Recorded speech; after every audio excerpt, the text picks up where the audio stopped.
할렐루야. 우리 하나님께 감사의 박수 드리겠습니다. 우리 옆에 분하고 인사하겠습니다. 예수님 믿으면 꿈같은 일이 일어납니다. 나를 통해 한 영혼을 구원했습니다. 내 영혼아 내가 새벽을 깨우리로다. 할렐루야.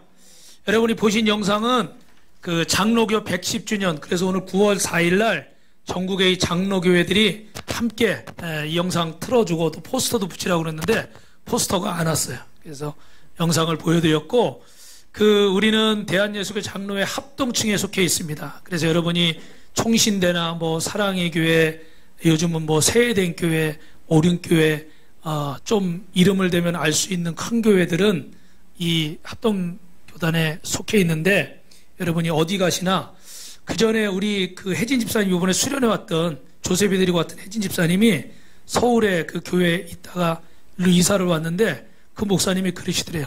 어디 가나 우리 교회 같은 이 마크, 합동 마크 있는 교회만 가라고. 왜냐면 장로교라고 감리교라고 간판은 붙여놨는데 이단들이 굉장히 많아요. 그리고 처음부터 들어가서 우리 이단입니다 써놓고 있는 데는 하나도 없어요. 신천지든 하나님의 교회든 요번에 저희 집에도 이렇게 동사무소에서 뭐가 좀 선물이 왔더라고요. 그래서 반갑게 받으려고 봤더니 박스에 하나님의 교회 협의회. 우리 교회가 뭐하고 있나, 진짜 교회가 뭐하고 있나 제가 좀 안타깝더라고. 우리 교회도 이런 일들을 많이 해야 되는데 이단들이 더 설치는 세상이 돼버렸어요. 여러분이 어디 가나 아무 데서나 예배드리지 말고, 또 우리는 합동, 이 장로교 합동, 또 제대로 된 여러분 교회에서 제대로 된 하나님 말씀을 받으시기를 주님의 이름으로 축원합니다. 우리 옆에 성도님하고 인사합니다. 우리는 보통 사람이 아닙니다. 할렐루야. 여러분, 지금 러시아와 우크라이나가 전쟁을 하고 있고 이 전쟁이 길어지면서 많은 심각한 피해들이 일어나고 있습니다. 작년에는 여러분 미군이 아프간에서 철수하면서 이 탈레반이 정권을 장악하고 많은 난민들이 생겼어요. 전쟁은 어느 시대나 모든 사람들에게 비참하게 만듭니다. 여러분, 2차 세계대전이 끝나고 프랑스 군인들이 파리에 돌아왔는데 그 군인들 중에는 일본군에게 붙잡혀서 고문을 심하게 받은 사람들이 기억상실증에 걸렸습니다. 그래서 다행인 것은 가족들이 그를 알아보고 친구들이 그를 알아봐서 대부분 가족의 품에 돌아왔는데, 그 중에 또 많은 사람들이 가족도 없고 형제도 없고 친구도 그들을 알아보지를 못하는 거예요. 그래서 가족을 찾아줘야 되겠는데 프랑스 정부에서 좋은 아이디어를 하나 냈습니다. 유명한 그 파리에 있는 오페라 하우스에 기억상실증 걸린 군인들을 다 모으고, 그리고 군에서 아들이 돌아오지 않은 부모님이나 전사 통지를 받은 가족들을 다 초대를 한 겁니다. 그리고 가족들이 지켜보고 있는 가운데 한 명씩 그 기억상실증 걸린 군인들이 올라가서 자신의 모습을 보여주면서 또 자신의 신체적인 특성을 얘기하는 거예요. 나는 여기 등에 점이 몇 개 있다라든지, 어릴 때 무슨 기억이 있었다든지 자기 얘기를 하는 겁니다. 그러면서 Who am I? 내가 누굽니까? 내 가족은 어디 있습니까? 내가 어떤 사람입니까? 이렇게 찾는 거예요. 그런데 그 중에서 어떤 사람들은 막 가족을 찾아가는 사람도 있는데, 어떤 사람은 계속 내가 누구냐고 묻는데 아무도 올라오는 사람이 없어요. 그럼 한 사람이 내려가면 또 한 사람이 올라와서 똑같은 얘기를 또 하는 겁니다.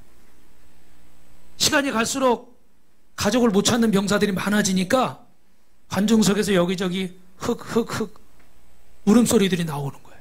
안타까워서. 또 자신의 아들이, 자신의 가족이 나타나질 않으니까 통곡 소리가 나는 거예요. 여러분, 전쟁이라는 것은 이렇게 비참한 것입니다. 이 젊은이들 뿐만 아니라 얼마나 많은 그 부모님들이나 가족이나 형제들이 고통을 받고 있습니까? 사람들이 나는 멀쩡하다고 생각을 하는데 사실 내가 누군지 모르고 사는 사람들이 많습니다.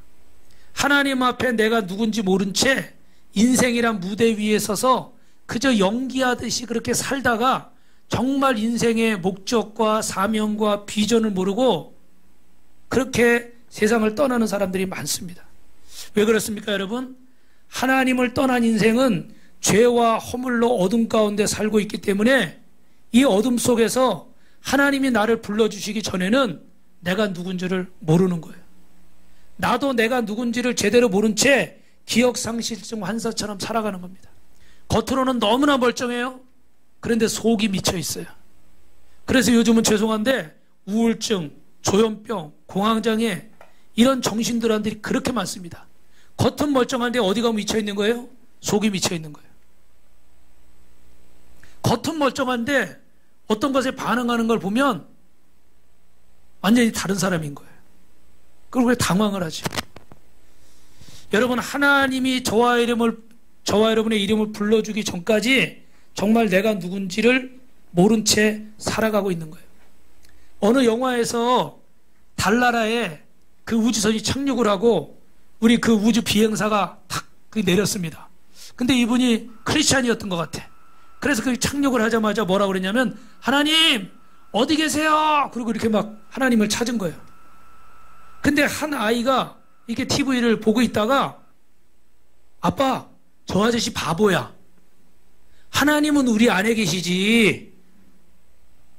주일학교에서 배웠나 봐요. 하나님은 내 안에 계시지. 근데 달나라까지 가서 하나님을 찾고 있냐는 거예요. 정말 우리가 하나님을 아는 것 같은데 하나님을 잘 모르고, 정말 열심히 사는 것 같은데 막 달려가는데 진정한 내가 누군지를 모르고 그렇게 살아가는 사람들이 많이 있어요. 그래서 어떤 상황들이 펼쳐지면 공허한 거예요. 낙심을 하는 거예요. 낭망을 하는 거예요.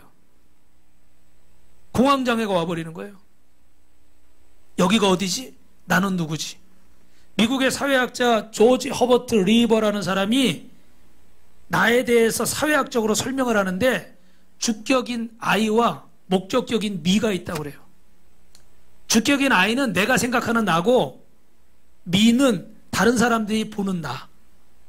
그래서 이게 갈등을 일으키는 거예요. 너무 다른 사람이 보는 나에 신경 쓰다 보면 그냥 내 주관 없이 막 이렇게 어떻게 돼요? 주체의식 없이 끌려가며 살게 되는 거고, 너무 또 내가 보는 나만 생각하고 거기 집착하면 자기 고집 때문에 이 자아가 강해져가지고 내 생각대로만 또 하려고 그러고, 두 개 다 좀 장단점이 있죠, 그죠?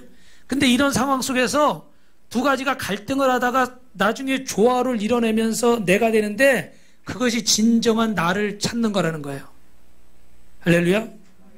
그래서 사회학적으로는 또 이렇게 분석을 하는데, 여러분 오늘 철학 시간은 아니지만 좀 들어보세요.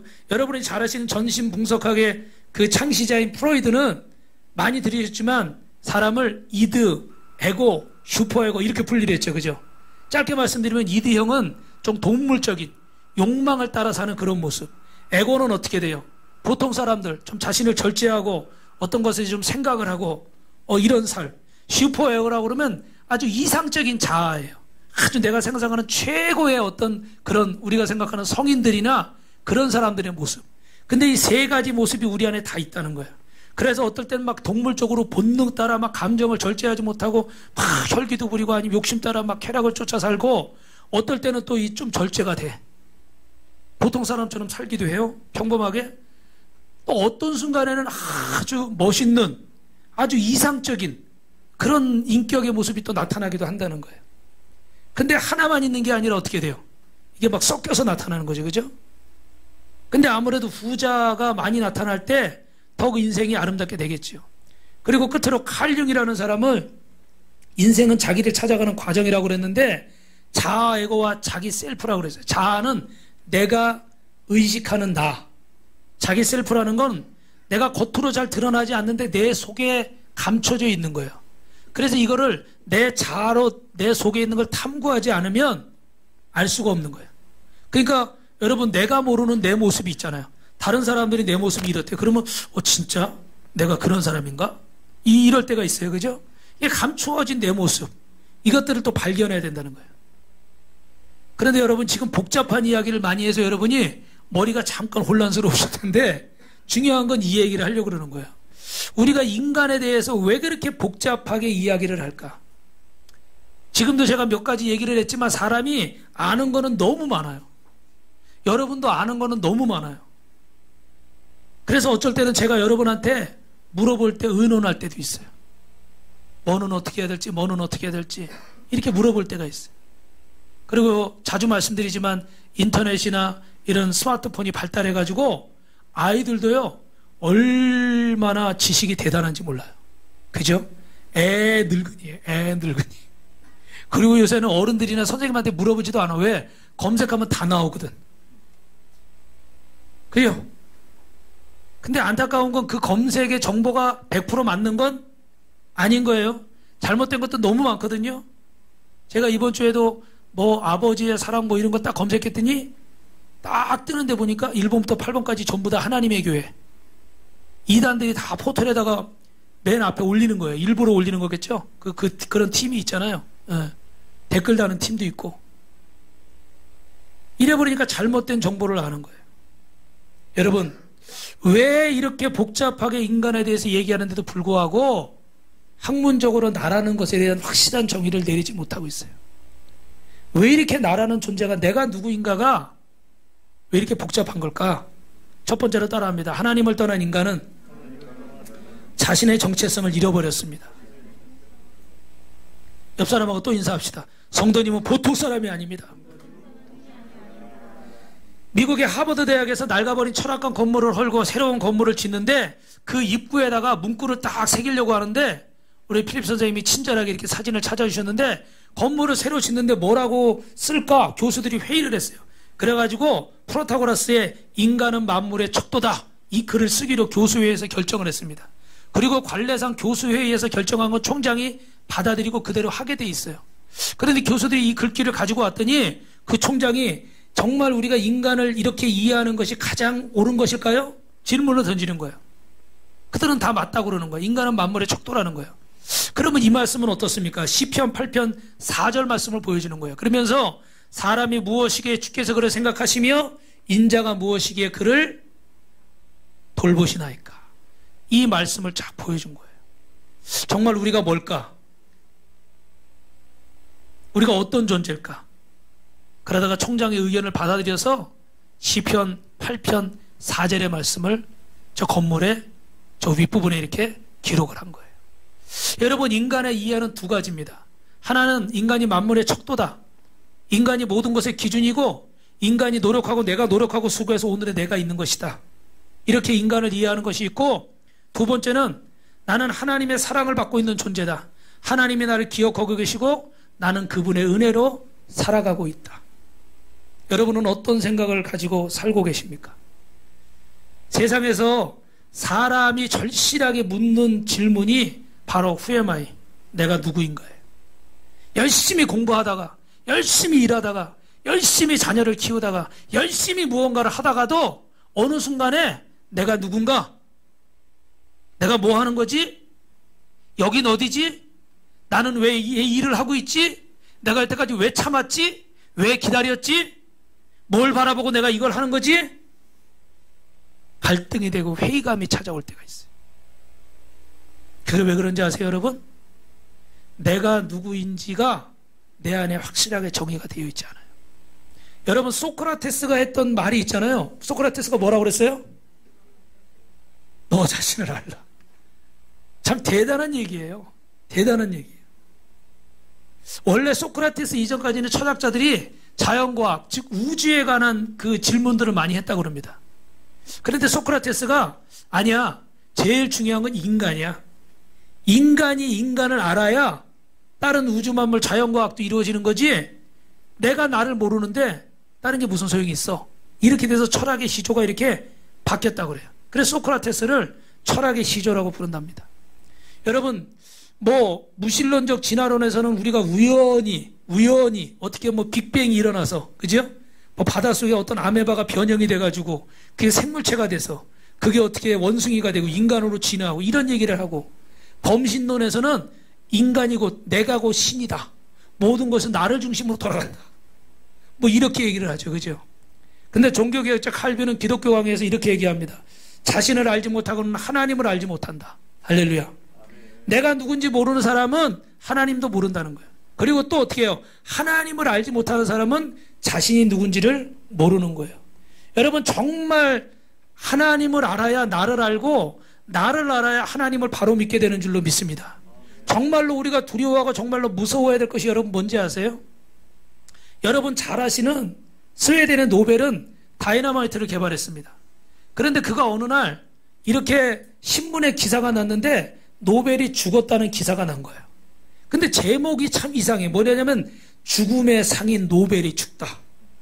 아니 인류가 아주 기념할 만한 다이너마이트라는 어마어마한 발명품을 발명했는데도 불구하고 죽음의 상인 노벨이 죽다. 왜요? 그 폭탄 때문에 얼마나 많은 사람들이 죽었어요. 그죠? 그러니까 죽음의 상인 노벨이 죽었다는 거예요. 근데 진짜 노벨이 죽은 게 아니라 프랑스 신문에서 오보를 한 거죠. 그의 형 루비드히 노벨이 죽었는데 이 다이너마이트 개발한 노벨이 죽은 걸로 잘못 기사가 나간 거예요. 여러분이 이 얘기 들으셨겠지만 거기서 노벨의 충격을 받습니다. 그래서 고민을 하는 거예요. 내가 누군가? 내가 누군가? 나는 이 위대한 걸 발명을 해서 돈도 많이 벌고 이름도 유명하고 출세도 하고 성공하고 이랬다고 생각하는데 사람들에게 존경받는 과학자라고 생각하는데 과연 내가 누군가? 갈등하고 고민하다가 그의 재산의 94% 그러니까 3,200만 크로나라고 그래요. 440만 달러인데 100년도 더 됐죠.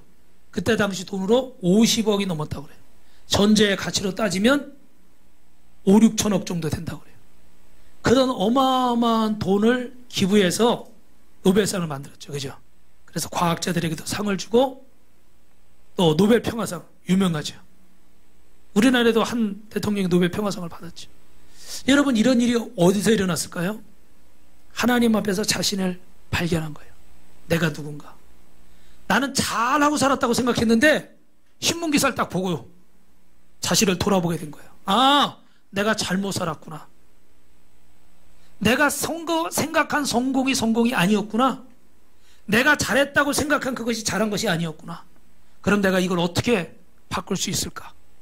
그래서 자신의 전 재산을 들이다시피 해서 이런 세계적인 상을 만들어서 많은 사람들에게 귀감이 되고 있습니다. 할렐루야. 진정한 나를 발견하기 위해서는 하나님을 떠나서 발견할 수가 없어요.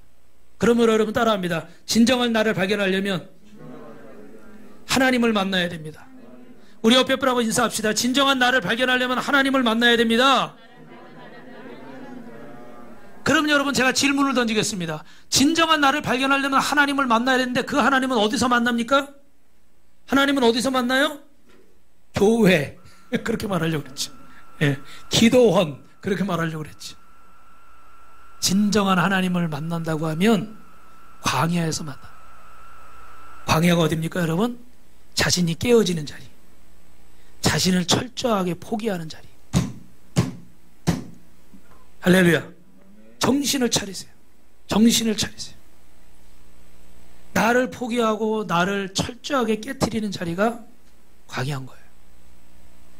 이 광야에서 오늘 모세는 40년간 철저히 자기를 포기하고 철저히 부서졌습니다.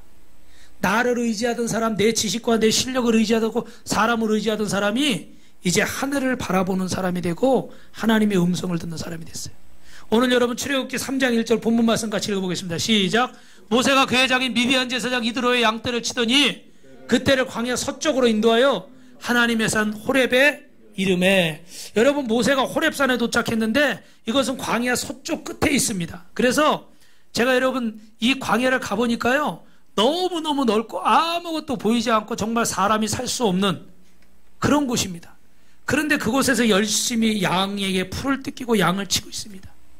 여러분 이 모세는 굉장히 낙심한 사건이 있었죠. 그죠? 살인자라는 누명을 쓰고 도망자가 돼서 이 광야로 도망와서 죄송한 말씀인데 지금 처가살이 하고 있는 그런 상황입니다. 그러면 뭐 술이나 마시면서 자기 신세 타령하고 내가 옛날엔 이렇게 잘 나가던 사람이 애굽의 왕자였는데 야 정말 내 앞에 그냥 모든 사람들이 다 뭐 무릎을 꿇고 내가 내 말 한마디면 뭐 어떻게 되고 나를 좋아하는 뭐 여성들도 많았고 뭐 누구도 많았고 막 이럴 수도 있잖아요. 그죠? 근데 지금 완전히 빈털터리가 돼서 광야에 와가지고 양치는 처가살이 하는 할아버지가 됐어요. 나이도 이제 80이 됐어요. 뭐 내세울 게 있어요. 그죠? 그럼에도 불구하고 어떻게 돼요? 그는 자신의 주어진 현실에 따라합시다. 과거를 내려놓고 오늘에 충실했습니다. 이게 참 여러분 귀한 거예요. 생각대로 되는 게 아니에요. 과거라는 게 잠깐 나를 붙잡기 때문에. 근데 여러분 그렇게 충실하게 살아가니까 하나님이 은혜를 주시는데 어떤 은혜를 주시느냐? 이 광야 서쪽에 가서 양떼를 키우다 보니까 거기 떨구나무라는 게 있는데 히브리어로 스네라고 그래요. 가시덤불입니다. 그래서 다 말라 비틀어져가지고 덩굴처럼 돼가지고 굴러다니는 거예요. 그러니까 그냥 저기 불이 사막이 뜨거우니까 그냥 스스로 불이 붙어가지고 발화돼 버려요. 재가 돼서 없어져 버리는 거예요. 근데 어느 날 이렇게 저기도 또 불이 났어요. 그래서 그냥 없어지나 보다 그랬는데 안 없어지는 거예요. 그랬더니 여러분 3절에 보니까 뭐라고 그래요? 3절에 시작. 이에 모세가 이르되 내가 돌이켜가서 이 큰 광야를 보리라. 떨기나무가 어째 타지 아니하는 거 아니? 그때에 그가 보려고 그 앞에 그 광경을 보려고 간 거예요. 여러분 따라합시다. 모세는 영적으로 민감했습니다. 그냥 뭐 떨기나무가 스네가 타나 보지, 뭐 가시덤불이 불이 붙었나 보지, 뭐 그냥 이러고 지나가면 되는데 이상하다. 저게 금방 불타서 없어져야 되는데 왜 계속 없어지지 않고 저기 있지? 관심을 가지고 거기에 다가간 거예요. 그때 주님의 음성이 들리는 거예요. 모세야, 모세야. 사랑하는 성도 여러분, 오늘 저와 여러분 영적으로 민감하시길 주님의 이름으로 축원합니다. 너무 사는 게 바빠서, 너무 돈 버는 게 힘들어서, 너무 공부하고 일하는 게 힘들어서, 너무 사람 만나고 바쁘게 지나느라고 그 시간을 견디지를 못하고 주님의 음성을 듣는 시간을 놓치지 마시기 바랍니다. 할렐루야. 너무 막 정신없이 이 사람 저 사람 만나느라고 견디질 못해. 주님의 음성을 들을 시간이 없어. 또 어떤 사람은 너무 혼자서 묵상을 해. 방 안에서 안 나와. 그때는 주님의 음성이 들리는 게 아니라 귀신의 음성이 들려요. 마귀의 음성이 들려요. 자꾸 부정적인 생각, 지나간 과거, 안 된 거, 후회되는 거, 괴로운 거, 속상한 거, 근심, 걱정 다 밀려오는 거예요. 여러분 애가 4명, 5명 있는 엄마가 우울증 걸려요? 애가 하나도 없는 엄마가 우울증 걸려요? 심리학적으로. 애가 없는 엄마가 우울증, 애가 없는 엄마가 걱정이 없잖아요. 그냥 나만 잘 살면 되니까. 오늘은 뭐 쇼핑할까? 무슨 옷 입을까? 오늘은 누구 만나서 어디 맛있는 맛집 가서 식사할까? 우리 남편한테 이번 휴가에 어디 비행기 타고 어딜 놀러 가자고 그럴까? 걱정할 게 뭐가 있어요. 자기 몸만 챙기면 되는데. 근데 우울증은 그 아주머니가 걸리는 거예요. 왜요? 생각을 너무 많이 하는 거예요. 생각을. 어떤 사람은 생각을 너무 안 하고 살려고 해서 문제고, 어떤 사람은 또 생각을 너무 많이 해서 문제야. 할렐루야. 저 같은 사람은 너무 생각을 안 해서 문제고, 우리 사모님은 또 생각을 너무 많이 해서 잠을 잘 못 자. 반응하기 곤란하죠? 그렇다고 제가 생각이 없는 건 아니고 조금 좀 활동을 더 많이 하는 거고 성향이 다 틀려요. 그런데 여러분 오늘 하나님 앞에서 민감하시길 주님의 이름으로 축원합니다. 자꾸 마귀의 음성 듣지 마시고 주님의 음성을 들으세요. 저도 마귀의 음성이 자꾸 들려요. 막 부정적이고 속상하고 화나고 근심되고 걱정되고 마귀의 음성이 많이 들려요. 이번 주에 이것은 제가 한 일이 아니라 여러분이 한 일이니까 짧게 말씀드리면 우리 김찬희 성도님이 어제 퇴원을 하셨어요. 한 50일 만에 퇴원을 했는데 17kg 정도가 빠졌다고 그러더라고요. 왜냐하면 병원에 계속 움직이지 않고 앉아가지고 이렇게 죽만 먹으니까 당뇨가 심해서 죽만 먹고 이러니까 살이 쫙 빠져버리고 걷질 않아가지고 어제 보니까 종아리가 3다리 같아. 3다리 진짜. 여기 뭐 알이 다 빠져버렸어. 예, 그래서 오늘도 지금 오고 싶은데 걷지를 못해서 제가 모시러 가려고 그랬다가 또 이제 염증이 생기면 안 되니까 그랬는데 병원비가 너무 많이 나와가지고 또 이제 신분이 외국인 신분이니까 우리처럼 혜택이 많지 않더라고요. 그래서 고민하고 막 그러는데 마음에 감동이 왔어요. 좀 우리 모르는 아프리카에 교회도 짓고 이렇게 선교도 하는데 우리 성도님 중에 어려운 분이 있으면 도와야 되겠다 그런 마음이 들었는데 또 인간적으로 또 어떤 생각이 들어요? 조금 할까 많이 할까?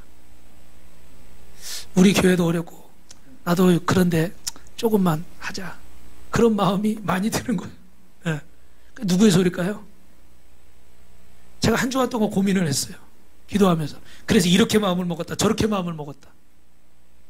근데 여러분 부정적인 것은 주님의 음성이 아니에요. 할렐루야. 근데 또 이렇게 감사하게 또 하나님께서 우리 성도들이 헌신을 해주니까 그래 이렇게 받은 은혜가 있는데 이게 내 돈이 아니지 주님 것이잖아요. 그 주님이 쓰라고 그러시면 써야 되잖아. 근데 자꾸 내가 이걸 계산하고 있는 거예요. 무슨 말인지 이해되시죠? 그죠? 예. 왜? 우리도 살림이 풍성하니까. 뭐 쓸 게 너무너무나 없으니까. 예. 그러니까 이렇게 자꾸 인간적인 생각이 막 드는 거야. 그래서 고민하고 걱정하다가 어떻게 해요? 그래, 할 수 있는 감동 주신 대로 하자. 할렐루야. 여러분, 항상 두 가지 생각해요. 누가 이겨요? 여러분이 먹이를 주는 놈이 이기는 거예요. 결국은 내가 선택하는 거예요. 변명할 거 없어요. 죄송하지만 핑계댈 거 없어요. 내가 결국은 생각하고 선택하는 거예요. 그러므로 여러분, 원수마귀가 주는 생각을, 부정적인 생각을 선택하지 말고 믿음의 생각을 하시길 주님의 이름으로 축원합니다. 옆 사람하고 인사합시다. 성도님은 잘 됩니다. 할렐루야. 할렐루야. 여러분, 모세가 대답합니다. 주님, 제가 여기 있습니다. 그랬더니 5절 말씀에 뭐라고 그래요?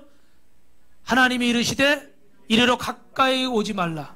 내가 선 곳은 거룩한 땅이니 내 발에서 신을 벗어라. 여러분, 신을 벗으라는 거 크게 세 가지 의미가 있습니다. 첫째는 경건한 마음을 가지라고요. 뭐라고요? 예수님 믿는 것은 경건한 것입니다. 사명의 자리에 서는 것은 경건한 것이에요. 그래서 신발을 벗어야 되는 거예요. 우리 저 한명재 성도님이 살고 있는 용인시청 옆에 앞쪽에 삼가동이라고 있어요. 그 동네를 지나가는데 갑자기 그 전에 우리 성도님 한 분이, 목사님 여기서 말씀을 삼가하십시오. 왜요? 이 동네 이름이 삼가동입니다. 웃기려고 그러는 거죠, 그죠? 근데 신을 벗으라는 것은 경건한 마음을, 삼가하는 마음을 가지라는 거예요. 두 번째는 복종의 의미를 갖는 거예요. 여러분, 옛날에 노예들이 신발이 있었을까요? 없었을까요? 신발이 없었어요. 그래서 먼 거리를 갈 수가 없습니다. 종은요, 신을 벗는 거예요. 나는 당신의 종이 되겠습니다. 오늘부터 나는 하나님의 종이 되겠습니다. 내 생각대로 행하지 않고 하나님의 뜻대로 행하겠습니다.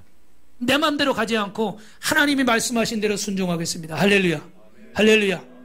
그리고 세 번째로 과거의 단절을 의미하는 거예요. 그 전에 신던 신발은 이곳에도 가고 저곳에도 가고 막 난리를 쳤던 거예요. 이 과거가 정리가 돼야 되는 거예요. 신발을 벗어야 되는 거예요. 안 그러고 그 신발을 신고 그대로 들어오면 집에서 어떻게 되겠어요? 그 오물과 냄새들이 나는 거예요. 그 전에 제 차에 이렇게 덩을 묻히신 분이 타셨습니다. 계속 가는데 차에서 냄새가 진동을 하는데 도대체 안 보여. 알고 보니까 신발에 덩을 묻히셨더라고요. 당장 쫓아내고 싶었지만 어쩔 수 없이 휴게소 가서 이렇게 닦고 그랬는데, 여러분, 이런 오물들이 묻어있는 거예요. 그래서 이 과거의 옛사람을 벗어버리고 새로운 출발을 하라는 거예요. 할렐루야. 믿으시면 아멘. 여러분, 다른 의미가 없어요. 그냥 이야기로만 들으세요. 옛날에 박정희 대통령이 그 유럽 선진국들을 탐방하게 사람들을 이렇게 보냈답니다. 왜 그랬냐면, 우리나라도 선진국이 돼야 되겠는데 왜 이 유럽이나 구라파가 이렇게 선진국이니까 좀 알아와라, 조사를 해와라. 근데 그들이 보고서를 냈는데 그 중에 어떤 얘기가 있냐면, 우리가 다 예수를 믿기로 했습니다. 그런 일화가 있었대요. 그래가지고 박정희 대통령이 화를 냈대요. 아니, 경제조사해오라고 보냈는데 누가 종교조사해오라고 보냈냐고. 그럼 막 화를 냈대요. 그랬더니 그분들이 하는 말이 그게 아니라 이 유럽이나 선진국의 역사는 다 예수님을 믿는 나라들이라는 거예요. 그들의 역사 자체가 기독교 역사라는 거예요. 그래서 기독교 역사 위에서 그런 인권이나 평등이나 자유나 이런 신앙이나 정직과 이런 것들이 이루어졌기 때문에 우리나라도 예수 믿으면 선진국 될 수 있습니다. 이런 얘기를 한 적이 있다고 해요. 할렐루야. 여러분, 그래서 우리 잘 아시는 새마을 운동도 결국 이스라엘의 기부츠 운동에서 온 거잖아요. 그래서 성지순례 가보시면 하나만 제가 말씀드리면, 이집트에 있다가 이스라엘로 건너가려고 그러는데 제가 깜짝 놀랐어요. 왜냐하면 똑같은 이런 중동 사막 지역이잖아요. 그죠? 근데 이집트는요, 완전히 회색 도시야. 빌딩의 회색 도시가 아니라 우리 6.25 때 벤이다 엎어가지고 막 판잣집 이런 거 많았잖아요. 그 이집트 카이로 시내인데도 한쪽 옆으로 보니까 전부 다 회색이에요. 다 그게 판자촌인 거야. 끝도 안 보여. 깜짝 놀랐어요. 그랬는데 딱 국경을 넘어가지고 차를 타고 조금 가니까 이스라엘 딱 입구에 들어가는데 벌써 완전히 유럽이에요. 막 야자나무 같은 그 종려나무 이런 거 있잖아요. 그런 게 막 있고, 휴게소 딱 들어가서 가이드가 이거 한번 드셔보시라고 그래서 딱 이렇게 우유병 같은데 큰데 들은 걸 했는데, 그게 이제 우유에서 짠 요거트 같은 거예요. 마시는 요거트 같은 거. 근데 이걸 마셨는데 제가 20년 정도 된 일인데 아직도 그 맛을 못 잊어. 우리나라에서 먹었던 요거트하고는 완전히 차원이 달지도 않고 얼마나 담백한지 할렐루야. 또 먹고 싶어. 근데 갔는데 이 사람들이 어떻게 해요? 사막인데 그 사해나 이런 쪽에서 땅 속으로 물을 내가지고 물을 이렇게 뽑아 올려가지고 어떻게 돼요? 거기서 막 농사를 짓는 거예요. 그러니까 거기 농사 지을 수 있는 땅이 아닌데 농사 지을 수 있는 환경을 만들어버린 거지. 그래서 똑같은 지역인데도 불구하고 제가 충격을 받았어요. 야, 이렇게 다를 수가 있구나. 이게 사람의 생각이나 행동에 따라서 이렇게 달라질 수가 있는 거예요. 한 곳은 완전히 그냥 무덤의 도시 같아. 근데 한 곳은 유럽 잘 사는 나라에 온 것처럼 완전히 다른 세계인 거예요. 할렐루야. 여러분, 마음 먹기 달렸어요. 생각이 참 중요한 거예요. 그래서 저도 이걸 아는데 항상 뜻대로만 되진 않아요. 저도 안 좋은 생각이 들고 부정적인 생각이 들고 화가 나고 낙심이 될 수가 있어요. 그런데 오늘 이 말씀을 꼭 분명히 하시고, 여러분, 과거의 모든 안 좋은 것들 벗어버리고 내 생각 내려놓고 하나님의 생각으로 출발하시길 주님의 이름으로 축원합니다. 예수 믿은 지 몇 년이 되고 몇십 년이 됐는데도 불구하고 아직도 옛날 그 신발 신고 다니면 안 되는 거예요. 그 신을 여러분 벗어야 되는 거예요. 왜 여러분 하나님이 떨기나무를 통해 부르셨을까요? 조금 전에 말씀드린 것처럼 떨기나무는 나무 중에 쓸모없는 나무예요. 열매도 맺지 못하고 무슨 화목제, 무슨 뭐 땔감으로도 쓸 수가 없고 관상용으로도 쓸 수가 없어요. 저는 오늘 여기 너무 슬퍼요, 지금. 기어지지 않기를 주님의 이름으로 축원합니다. 네. 뭐라도 갖다 놔. 제가 아까 미리 봤으면은 뭐라도 갖다 놓으라고 그랬을 텐데 너무 시들어가 이제 치우셨나 봐. 치우면 제가 꼭 뭘 갖다 놓으라고 그랬는데 잊어버리신 것 같아요. 강단이 이렇게 돼 있는 건 너무 속상해요. 교회가 자꾸 그걸 떠나서 너무 속상해.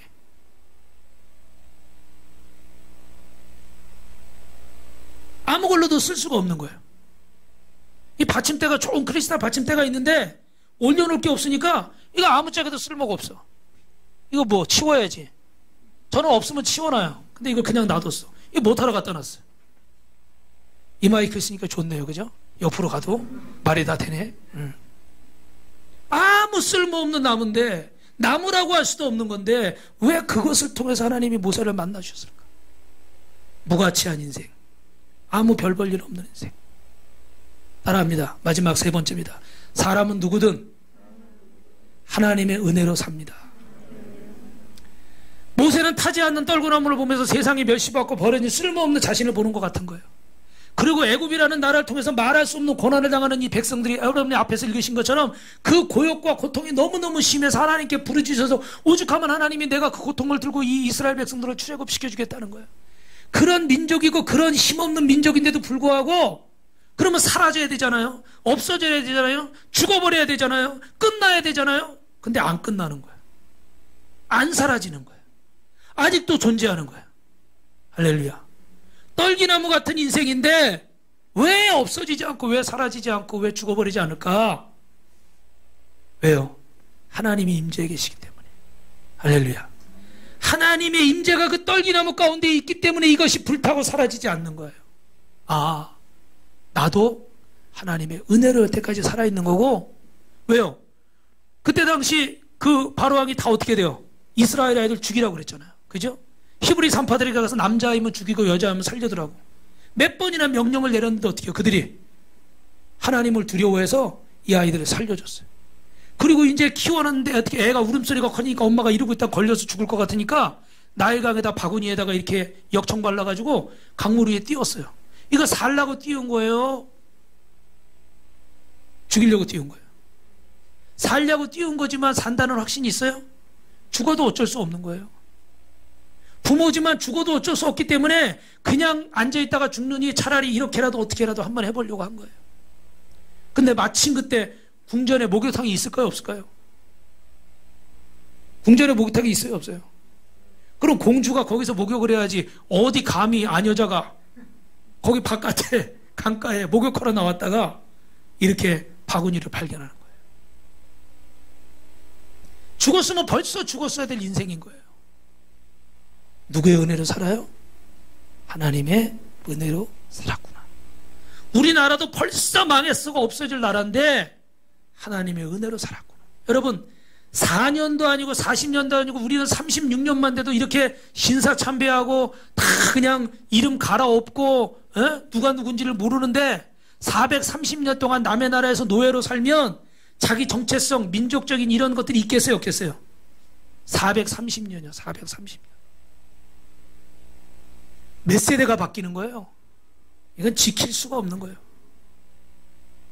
그런데도 불구하고 하나님이 함께 하셨기 때문이구나. 하나님의 은혜구나. 할렐루야. 모세가 이런 깊은 것을 깨닫고 은혜를 깨닫는 순간 하나님 말씀하시는 거예요. 우리 마지막으로 7절부터 10절까지 말씀 같이 읽어봅니다. 시작. 여호와께서 이르시되 내가 애굽에 있는 내 백성의 고통을 분명히 보고 그들이 그들의 감독자로 말미암아 부르짖음을 듣고 그 근심을 알고 내가 내려가서 그들을 애굽인의 손에서 건져내고 그들을 그 땅에서 인도하여 아름답고 광대한 땅, 젖과 끓이 흐르는 땅, 곧 가나안 족속, 헷 족속, 아모리 족속, 브리시 족속, 히위 족속, 여부스 족속의 지방에 데려가라. 이스라엘 자손 애굽에서 인도하여 내게 하리라. 할렐루야. 9절부터 10절까지 읽었습니다. 여러분, 내가 이스라엘 백성을 고통을 안다는 거예요. 그리고 하나님이 이 백성의 고통을 들으셨기 때문에 이제 너를 통해서 출애굽의 역사를 일으키겠다는 거예요.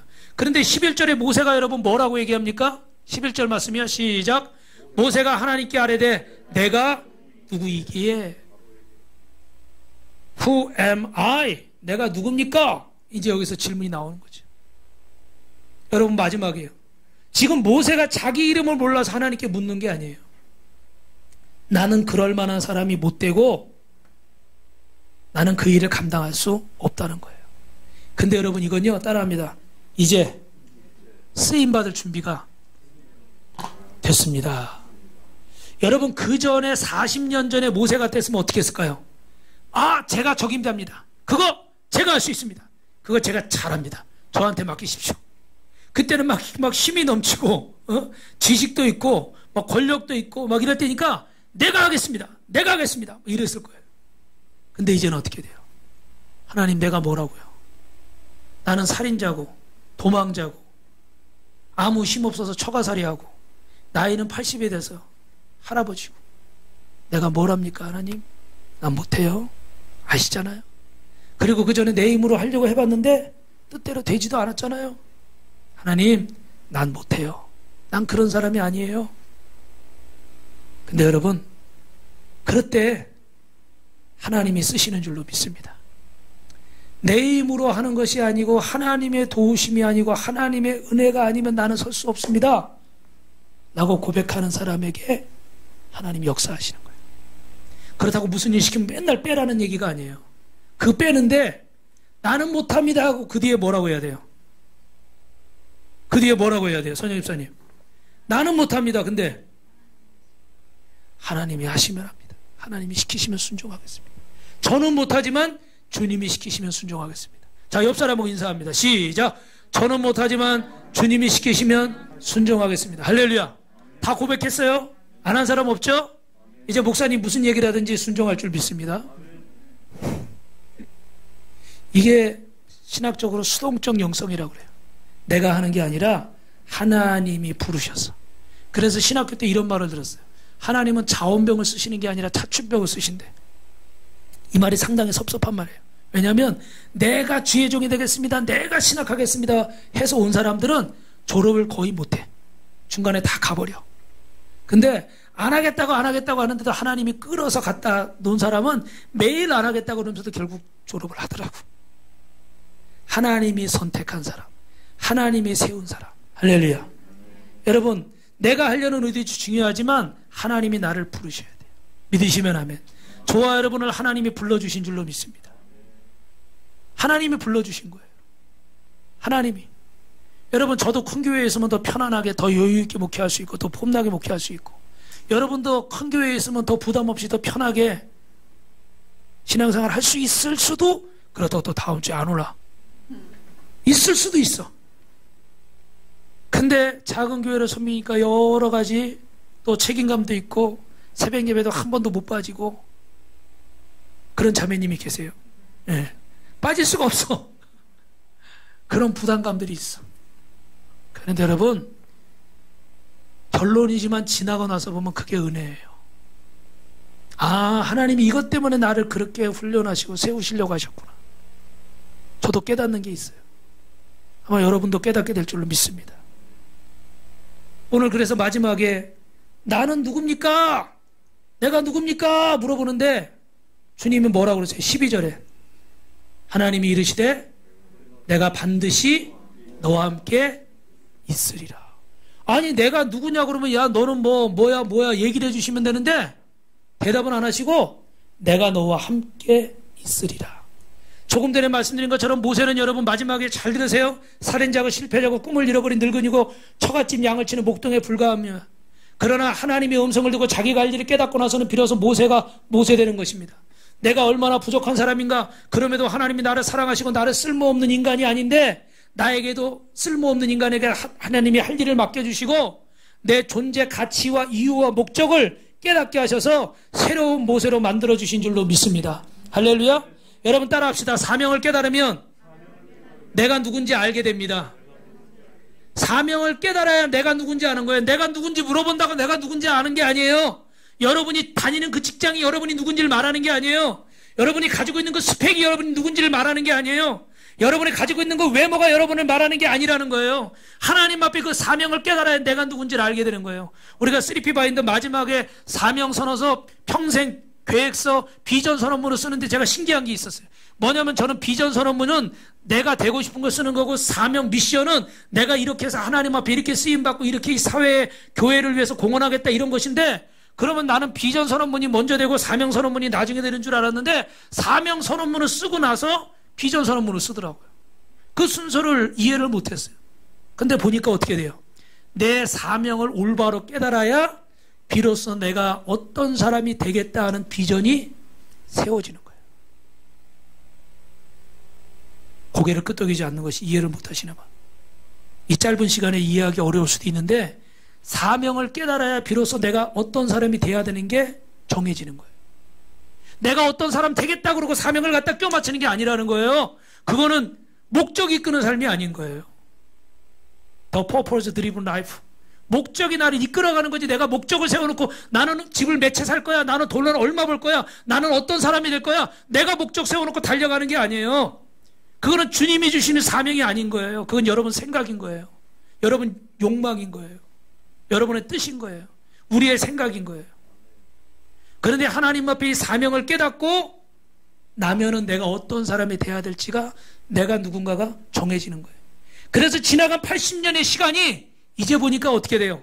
억울하고 의미 없고 괴로운 시간이 아니라 다 의미 있고 하나님의 뜻이 있었고 하나님의 계획이 있었고 그래서 감사할 수밖에 없는 요셉이 형들한테 미움받고 노예로 팔려가고 억울하게 믿음을 지키고 정직했는데 감옥에 갇혀있고 이해가 안 갔어요. 그런데 애굽의 총리가 돼서 그 형들이 곡식 사러 와서 무릎을 꿇고 있는 걸 보니까 어떻게 돼요? 내 사명을 미션을 얘기하잖아요.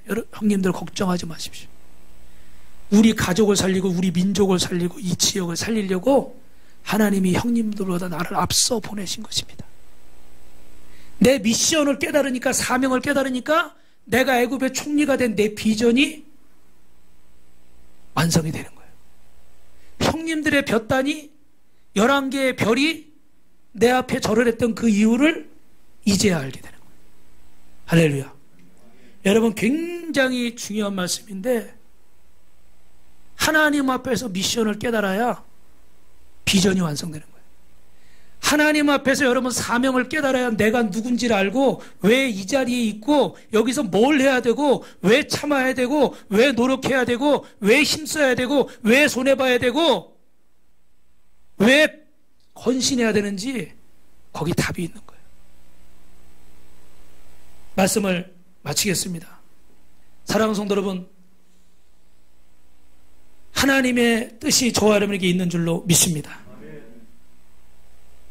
이제 우리는 하나님의 자녀로서 그 말씀에 순종하고 기도하며 복음을 전하며 하나님 앞에 멋지게 쓰임받다가 주님 부르시는 그날에 여러분 하나님 앞에 설 수 있는 멋진 분들이 되시길 주님의 이름으로 축원합니다.